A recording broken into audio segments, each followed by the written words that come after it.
2026 July 6 Siraj editorial. നിർഭയമായ judiciary, ജനാധിപത്യത്തിന്റെ അടിത്തറ.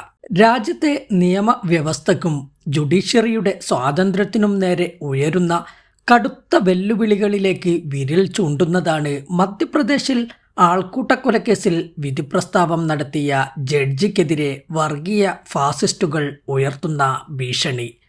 2022 ബരാക്കർ ഗ്രാമത്തിനു സമീപം ട്രക്ക് ഡ്രൈവറായ നസീർ അഹമ്മദിനെ ആൾക്കൂട്ടം കൊലപ്പെടുത്തിയ കേസിൽ 14 ഗോരക്ഷാ ഗുണ്ടകൾക്ക് ജീവപര്യന്തം തടവു ശിക്ഷ വിധിച്ച മധ്യപ്രദേശ് നർമ്മദാപുരം അഡീഷണൽ ജഡ്ജി തബസ്സും ഖാന് നേരെയാണ് വധഭീഷണികളും ഓൺലൈൻ അധിക്ഷേപങ്ങളും ഉയർന്നത്. ഭരണഘടനാ സംവിധാനത്തിന് കീഴിലുള്ള ഒരു സമൂഹത്തിൽ നിയമം കയ്യിലെടുക്കാൻ വ്യവസ്ഥാപിത നിയമ സംവിധാനങ്ങൾക്കല്ലാതെ മറ്റാർക്കും അവകാശമില്ല. എന്നാൽ സമീപകാലത്ത് ആൾക്കൂട്ട വിചാരണയും കൊലപാതകങ്ങളും രാജ്യത്തെ നിയമവ്യവസ്ഥയ്ക്ക് വെല്ലുവിളിയായി മാറിയിട്ടുണ്ട്. കോടതി മുറികളിൽ നടക്കേണ്ട വിചാരണയും തദടിസ്ഥാനത്തിൽ പുറപ്പെടുവിക്കേണ്ട വിധിന്യായങ്ങളും തെരുവു നീതിയുടെ മാനദണ്ഡം വെച്ചും വർഗീയതയുടെ അളവുകോൽ കൊണ്ടുമാണ് ഇവർ കൈകാര്യം ചെയ്യുന്നത്. കേവല സന്ദേഹത്തിൻ്റെയും മതവർഗീയതയുടെയും പേരിൽ ഒട്ടേറെ നിരപരാധികളാണ് രാജ്യത്തെമ്പാടും ക്രൂര മർദ്ദനങ്ങൾക്ക് ഇരയായതും നിഷ്ഠൂരമായി കൊല്ലപ്പെട്ടതും. അതിനെതിരെ കർശന നടപടി സ്വീകരിക്കേണ്ടത് കോടതികളുടെ ഉത്തരവാദിത്തമാണ്. വ്യക്തമായ തെളിവുകളുടെ അടിസ്ഥാനത്തിൽ പ്രതികൾ കുറ്റക്കാരാണെന്ന് ബോധ്യമായാൽ മതിയായ ശിക്ഷ വിധിക്കുകയാണ് ന്യായാധിപന്മാരുടെ ബാധ്യത. ഏതെങ്കിലും കോടതി വിധിന്യായത്തോട് വിയോജിപ്പുണ്ടെങ്കിൽ ജഡ്ജിക്ക് അശ്രദ്ധയോ പിഴവോ സംഭവിച്ചുവെന്ന അഭിപ്രായമുണ്ടെങ്കിൽ അത് തിരുത്തിക്കാൻ വ്യവസ്ഥാപിതമായ മാർഗങ്ങളുണ്ട്. അപ്പീൽ കോടതിയിൽ ഇതിനെ ചോദ്യം ചെയ്യാനാകും.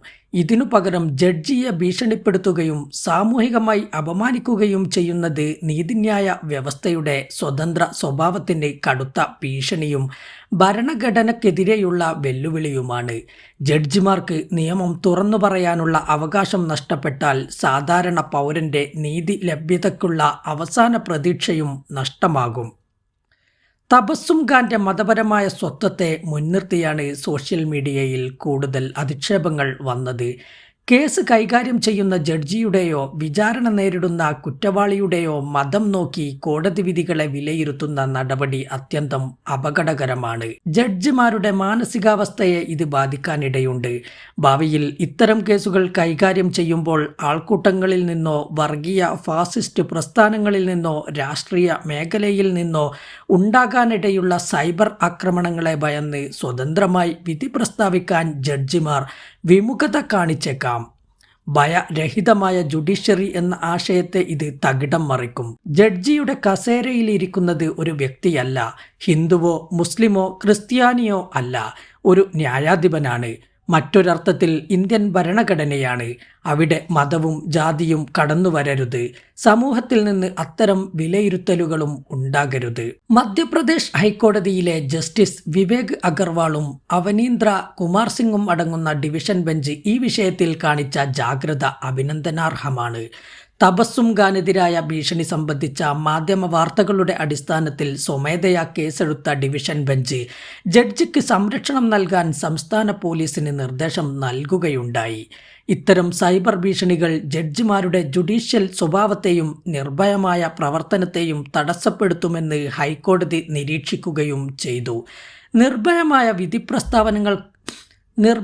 വിധിപ്രസ്താവങ്ങൾക്കെതിരെ ഭീഷണി ഉയരുമ്പോൾ ഉന്നത കോടതികൾ തങ്ങൾക്ക് തുണയുണ്ടാകുമെന്ന ബോധ്യം ജുഡീഷ്യൽ ഉദ്യോഗസ്ഥർക്ക് ആത്മവിശ്വാസം പകരും. അതേസമയം കോടതികൾക്ക് മാത്രം കൈകാര്യം ചെയ്യാനാകില്ല ജുഡീഷ്യൽ ഉദ്യോഗസ്ഥരുടെ സുരക്ഷയുമായി ബന്ധപ്പെട്ട നടപടികൾ.